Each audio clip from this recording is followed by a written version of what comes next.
Sa ibang balita mga kapuso, bantay sarado po ang Makati City Jail kung saan nananatili ngayon ang sumukong utak umano ng pork barrel scam na si Janet Lim Napoles. Pero sa halip na sa regular na selda, sa isang bakanteng opisina ikinulong si Napoles na may sariling CR at the aircon pa. Mula sa lungsod ng Makati, may ulat on the spot si Lay Alves. Lay? Kaya pasado alas 10 ngayong umaga ay dumating dito sa Makati City Jail si PNP CIDG NCR Chief Roberto Fajardo pero tumanggi itong magbigay ng anumang pahayag.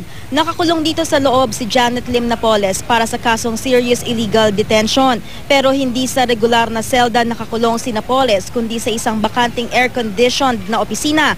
May impormasyong dinalhan daw ng airbed itong si Napoles dahil wala namang higaan sa kanyang kwarto. Ipinaliwanag ni DILG Secretary Mar Rojas na narito kagabi na for security reasons ay hindi isinama sa ibang detainees si Napoles.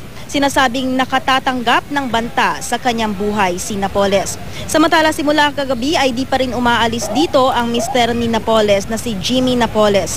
Inaantabayan na natin ngayon kung may mga bibisita kay Napoles ngayong hapon dahil 1 p.m. to 5 p.m. ang visiting hours ngayong araw dito sa Makati City Jail. Kaninang pasado alas 10 ay may nagdala rin ng mga pagkain dito ngunit ditiyak kung para ba ito sa mga Napoles.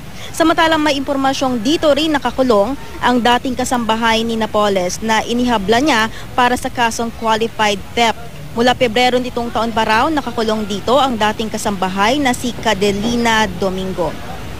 Hanggang sa mga oras na ito ay di pa rin nagpapaunlak ng panayam ang pamunuan ng Makati City Jail. At yan muna ang pinakasariwang balita mula rito sa Makati. Balik sa iyo, Pia.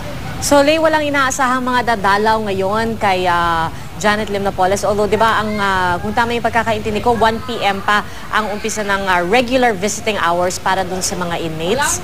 Tama yan, Pia. Nakaantabay nga tayo dito kung ngayong 1 p.m. hanggang 4 p.m. ngayong hapon ay may mga bibisita na kaanak o kaibigan dito kay Janet Lim Napoles. Pero gaya nga ng nabanggit ko kanina, simula kagabi ay hindi pa rin siya iniiwanan at narito pa rin sa loob ang kanyang mister na si Jimmy Napoles. Pia? Maraming salamat, Lay Alves.